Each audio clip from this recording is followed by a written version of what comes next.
마가복음 11장 15절에서 19절 말씀까지 보겠습니다. 15절 그들이 예루살렘에 들어가니라. 예수께서 성전에 들어가사 성전 안에서 매매하는 자들을 내쫓으시며 돈 바꾸는 자들의 상과 비둘기 파는 자들의 의자를 둘러 엎으시며 아무나 물건을 가지고 성전 안으로 다 지나다님을 허락하지 아니하시고 이에 가르쳐 이르시되 기록된 바 내 집은 만민이 기도하는 집이라 칭함을 받으리라고 하지 아니하였느냐. 너희는 강도의 소굴을 만들었도다 하시매 대제사장들과 서기관들이 듣고 예수를 어떻게 죽일까 하고 꾀하니 이는 무리가 다 그의 교훈을 놀랍게 여김으로 그를 두려워함일러라. 그리고 날이 저물매 그들이 성 밖으로 나가더라. 아멘. 예수님께서 예루살렘을 가시는 이유는 제자들에게 세 차례 반복해서 이야기했지만 고난을 당하고 죽임을 당하고 또 3일 만에 살아나고자 하는 그 하나님의 구원의 계획을 이루기 위해서 예루살렘을 방문을 한 겁니다. 오늘 이 사건은 이제 그 예수님의 고난과 죽음의 절정을 향하는 데 있어서 가장 중요한 하나의 어떤 중요한 획을 긋는 그런 사건입니다. 바로 성전을 정화시킨, 성전을 깨끗게 하신 그런 사건이죠. 그런데 이 사건은 예수님에게도 이제 본격적인 위협이 되죠. 우리가 18절에도 나와 있지만 예수를 어떻게 죽일까 하고 꾀하였다. 그러니까 예수님을 죽이고자 하는 그 음모의 어떤 시작, 어떤 그것에 대한 어떤 계기를 준 사건이기도 하고요. 또 이 성전에서 그런 기득권을 가지고 있었던 제사장들이나 서기관들에게도 또 위협이 되죠. 왜냐하면 그들의 치부를 드러내고 그들의 기득권에 도전하고 있는 상당한 위협을 주는 것이기 때문에 예수님에게도 위협이 되고 그들에게도 위협이 되는 그런 중요한 어떤 행동이 되게 됩니다. 이 성전이라고 하는 것은 유대인들에게는 어떤 생활의 중심이기도 하고 그리고 또 하나의 어떤 그들이 갖고 있는 종교의 상징이기도 합니다. 그런데 그런 성전이 이제 부패가 되는 그런 아주 안타까운 상황이 돼버리고 만 것이죠.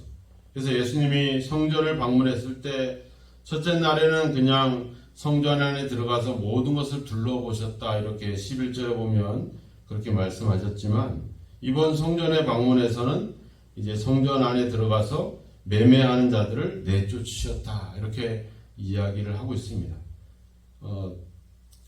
이 성전은 이제 성전 바깥에 있는 뜰을 이야기를 합니다. 성전 안에서 그런 일들을 할 수는 없죠. 왜냐하면 비좁기도 하고 안에서는 제사를 드리기 때문에 이런 행위들 자체를 하는 것도 그들에게는 부담감이 돼요. 그래서 바깥뜰에서 이제 이런 장사 행위들이 진행이 되게 되는데 처음부터 그러지는 않았겠죠.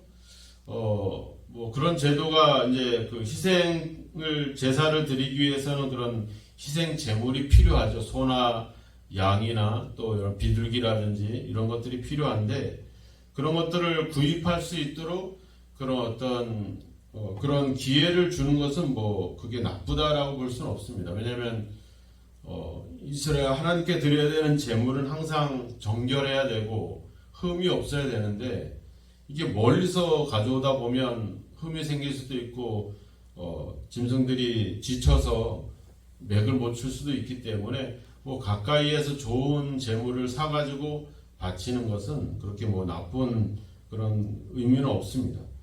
또 이 성전을 방문하려면 유대인들은 성전세를 내야 됩니다. 반세길이라고 하는 성전세를 내야 되는데 그것도 그 당시 유대인의 그 화폐로 현지 화폐로 내야 되기 때문에 외국에서 온 사람들에게는 그런 어떤 환전할 수 있는 어떤 그런 기회를 제공해 주는 것도 그렇게 뭐 나쁘다라고 볼 수가 없습니다. 근데 이런 행위들이 어디서 이루어지게 되냐면 그 이방인의 뜰에서 이어지고 있다라고 하는 사실입니다. 왜냐하면 이사야 56장 7절에 가보면 내가 곧 그들을 나의 성산으로 인도하여 기도하는 내 집에서 그들을 기쁘게 할 것이며 그들의 번제와 희생을 나의 제단에서 기꺼이 받게 되리니 이는 내 집은 만민이 기도하는 집이라 일컬음이 될 것입니다. 오늘 여기 17절에도 나와 있죠. 만민이 기도하는 집이다. 이 말은 유대인들뿐만 아니라 이방인들을 다 포함하는 겁니다. 근데 이방인들은 원래 성전에 들어갈 수가 없어요. 성전 안에는 이제 성전과 지성소가 있는데 거기는 제사장만 들어가게 되고 그 바깥에는 유대인들 또 여인들 뭐 이런 그들은 유대인들의 뜰이 있고 그 바깥에 이제 이방인들의 뜰이 있습니다. 근데 이제 그것까지 점령을 해서 거기서 장사를 하고 시장 바닥을 만들었다는 것. 근데 엄밀히 말하면 이 이방인의 뜰은 성전이 아닙니다. 그러니까 왜 그러냐면 예수님 당시에 세워진 성전은 헤롯 성전이거든요. 헤롯 성전에서 이제 성전을 만들다 보니까 그 성전 외곽에 담을 쌓았어요. 한 1.5m 정도 되는 나지막한 담을 쌓아서 그 안은 성전이 되고 그 바깥은 이제 뜰이 되는데 이게 자연스럽게 그 이방인들이 접근할 수 있는 그런 어떤 환경들을 만들어 놨다라고 하는 겁니다. 그러니까 근데 담을 차라리 높이 쌓아가지고 들어가지 못하게 만들든지 그냥 그렇게 경계를 주면 돼. 이게 어중간하게 만들어가지고 넘어갈 수도 있게 하고 볼 수도 있게 이렇게 만들어 버렸다는 거예요. 근데 그래 놓고 이방인은 못 들어가게 하고 자기들만 들어가는 그런 어떤 그 차별을 두고 있었다라고 하는 겁니다. 그러니까 그 구조 자체가 서로 유대인과 이방인을 차별하는 그런 구조로 만들어 버렸고 더군다나 뭐 제사가 문제 있거나 이런 문제가 아닙니다. 문제는 뭐냐면 예수님이 막 성전을 뒤집어 엎었는데 누가 화를 내냐면 18절에 보니까 대제사장들과 서기관들이 예수를 어떻게 죽일까 꾀했다 이렇게 나와요. 그러니까 지금 이 사건을 위해서 마음이 양심의 가책을 받는 자들이 누구냐면 대제사장과 서기관들이라고 하는 겁니다. 백성들이 아니라. 백성들은 뭐 여기저기 어디서나 장사를 할 수 있죠. 뭐 성전 안에서는 할 수 없지만. 근데 성전 가까이에서 장사할 수 있었던 그 권한은 누구한테 있게 되냐면 제사장들과 이 율법을 맡고 있었던 서기관들이라고 하는 겁니다. 문제는 그 하나님께 제사하는 그곳이 시장 바닥이 된 게 아니라 그럴 수는 없어요. 어떻게 법적으로 그들은 울타리를 쳐놨고 그 안에서 제사 행위를 했기 때문에 그 밖에서 시장 바닥이 된 상황입니다. 그러니까 제사드리는 그 현장에서 장사를 한 게 아니라 그 바깥 뜰에서 장사를 한 거예요. 문제는 뭐냐면 이 하나님의 제사를 담당하고 있었던 이 제사장들이라든지 하나님의 말씀을 담당하고 있는 서기관들이 그 장사에 그들이 개입이 돼 있다라고 하는 겁니다. 그들이 거기에 가서 그 권한이 누구한테 그 제사장들한테 있겠죠. 아니 더 좋은 길목과 좋은 그런 자리를 누구한테 얻을 수 있겠어요. 제사장들이 그들에게 이익을 얻고 그 자리를 내주고 이런 어떤 행위들 또는 그 레위인들과 제사장들이 직접 자기네들이 매매를 하는 겁니다. 거기서 직접 장사를 해서 이득을 취하는 행위들을 하고 있었다라고 하는 겁니다. 문제는 이미 제사는 구약 이후로 말라기서 이후로 이미 제사는 어떻게 보면 이미 망가진 상태예요. 우리가 그 18절에 보면 대제사장들이라고 나오잖아요. 그죠? 원래 대제사장은 몇 명입니까? 한 명이에요, 한 명.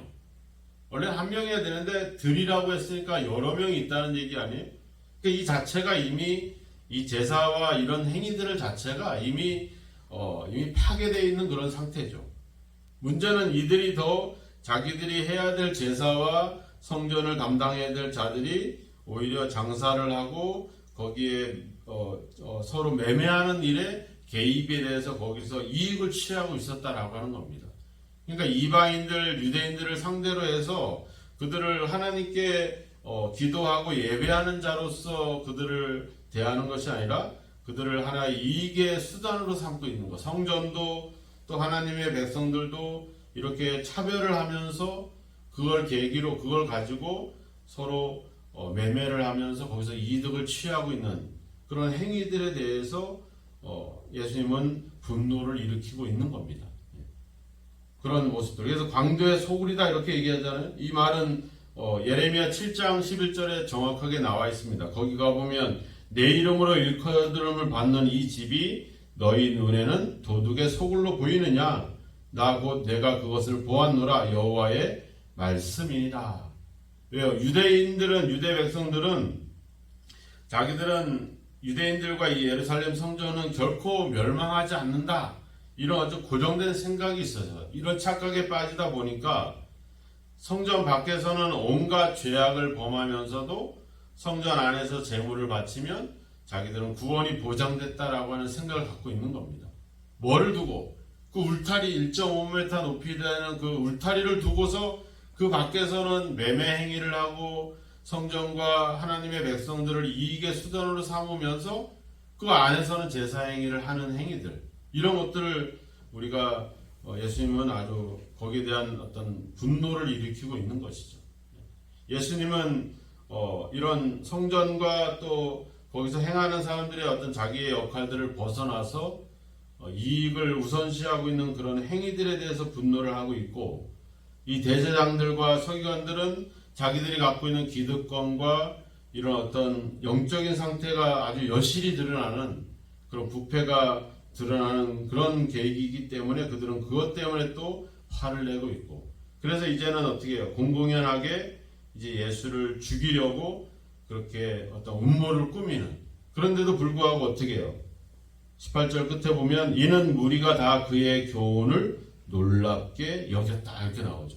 백성들이 예수님을 따르고 있기 때문에 또 그것이 잘못된 행위가 아니잖아요. 그들이 양심의 가책을 느낄 만큼, 예수를 죽이려고 할 만큼 그들은 그런 잘못된 행위들을 스스로 인정하고 있는 상황. 그래서 그들도 어떻게 했어요? 그를 두려워하밀러라. 예수님을 두려워하고 있죠. 근데 어떻게 두려워했는데 예수님을 복종하지 않죠. 순종하지 않죠. 오히려 예수님을 반대하고 죽이려는 음모를 꾸미고 있죠. 이제는 확실한 선이 그어지게 되는 겁니다. 이젠 예수를 완전히 죽이려고 하는 이제 그런 길로 그들은 돌아섰고, 예수님은 이제 그런 어떤 그런 핍박과 박해 속에서 죽음을 결사하고 이제 그 길을 걸어가시는 이런 확연한 어떤 이제 서로의 그 선을 긋는 사건이 바로 이 성전을 깨끗이 하는 그런 사건입니다. 어떻게 보면 우리의 삶에서도 우리의 믿음에서도 선을 그어야 됩니다. 우리가 하나님의 백성으로 또 하나님을 섬기는 자로서 우리가 과연 이런 어떤 행위들과 이런 믿음과 하나님의 교회를 우리가 이익의 수단으로 삼고 있지는 않는지, 우리가 예배하는 것, 기도하는 것, 우리가 말씀에 순종하는 이 모든 행위들을 어떤 나의 이익의 수단으로 삼고서 그것을 통해서 인생을 좀 더 행복하고 좀 더 건강하게 잘 살아보고자 하는 그런 욕심들은 없는지, 이런 것들을 우리가 좀 더 경계를 해봐야 되겠죠. 또 우리 교회가 또 저희들 목회자들 입장에서 과연 우리의 역할을 저버린 채 어떤 다른 행위에 우리가 휩싸여 가고 있지는 않은가. 우리 교회가 하나의 어떤 그런 성전의 기능, 또 모두가 기도하고 만민이, 즉 어떤 차별이 없이, 이방인이나 유대인이나 차별이 없이 모두가 다 하나님을 만날 수 있는 그런 공간으로 우리 교회가 움직여가고 있는지, 아니면 특정한 사람들에 의해서 어떤 독점되고 있는 그런 교회나 그런 행태들은 아닌지, 내가 교회에서 이런 차별과 이런 구별이 없이 모두를 사랑할 수 있는 그런 공간으로 공동체로 살아가고 있는지, 아니면 특정한 사람들과의 그런 어떤 관계 속에서 우리가 그런 어떤 자기의 권리를, 자기의 주장을 피고 있지는 않은지, 이런 것들을 우리가 철저하게 우리 자신들을 경계해야 되는 것입니다. 예수님은 고난과 죽음을 향해서 이런 이들의 위협과 기득권에 대해서 선을 그으셨습니다. 그리고 그들은 또 예수님을 두려워하면서도 예수님을 따르기보다는 오히려 예수님을 반대하는 그쪽을 선택하게 됩니다. 우리는 과연 어느 쪽을 선택해서 살아갈 것이냐, 예수님을 따라 믿음으로 가는 그 길을 선택하고 그 길로 나아가야 될 줄로 믿습니다. 그러기 위해서 우리 속에 있는 이런 잘못된 행위들과 생각들, 강도의 소굴이 되지 않도록 우리가 좀 더 경계하고 우리 개인적인 삶뿐만 아니라 우리 교회도 바로 세워가는 그런 모습을 회복해야 될 줄로 믿습니다. 오늘 다시 한번 우리가 두려워한다면 또 이 말씀에 대해서 우리가 마음에 꺼리낌이 있다면 우리는 회개하고 돌이켜서 주님께로 방향을 틀어야 될 것입니다. 우리가 우리의 권리와 우리의 이익을 찾기 위해서 그것을 놓치지 않기 위해서 예수님과 반대하는 잘못된 길을 걷지 않도록 이 사건을 통해서 이 말씀을 통해서 다시 한번 우리의 믿음과 우리의 삶을 한번 돌아보고 다시 한번 회개하고 주님께 돌이켜서 우리가 해야 될 역할 또 우리 교회가 가지는 역할을 바르게 수행할 수 있도록 기도하면서 주님을 따를 수 있는 그런 저와 여러분이 되기를 주님의 이름으로 축원합니다. 기도하겠습니다. 하나님 아버지, 성전의 기능을 상실하고 또 성전에서 맡은 역할과 사명을 잃어버린 채 그저 세상적인 이익과 세상적인 아버지 주여 아버지 폭리를 취하기 위한 이익의 수단으로 삼고 있는 이들을 보면서 우리의 모습과 우리의 교회와 우리의 믿음을 돌아봅니다. 하나님 아버지, 하나님께서 우리에게 베풀어 주신 놀라운 은혜와 그 사랑과 우리의 구원을 위해서 고난과 죽임을 당하신 주님을 생각하지 않고 아버지 종교적으로 또 아버지 주여 우리의 인생을 위해서 우리의 욕심을 위해서 아버지여 이익의 수단으로 이 믿음을 사용하고 있지는 않은지 우리 자신들을 돌아봅니다. 주여 우리 교회가 아버지 주여 모두가 함께 기도하고 하나님을 만나고 아버지 함께 사랑하고 섬기는 아버지 주님 그런 공간이 아니라 하나님 아버지 서로의 주장으로 갈등하고 분열되고 아버지 서로의 이익과 권리를 주장하는 그런 장소가 되지 않기를 원하나이다. 하나님 아버지 우리로 하여금 깨어서 주의 몸된 교회를 바로 세워갈 수 있도록 주여 도와주시고 우리 개인들 또한 아버지 사건을 계기로 우리를 아버지 다시 한번 정화시키고 주님 앞에 우리 자신들을 깨끗이 세워갈 수 있는 그런 기회가 될 수 있도록 우리를 인도하시고 붙잡아 주옵소서.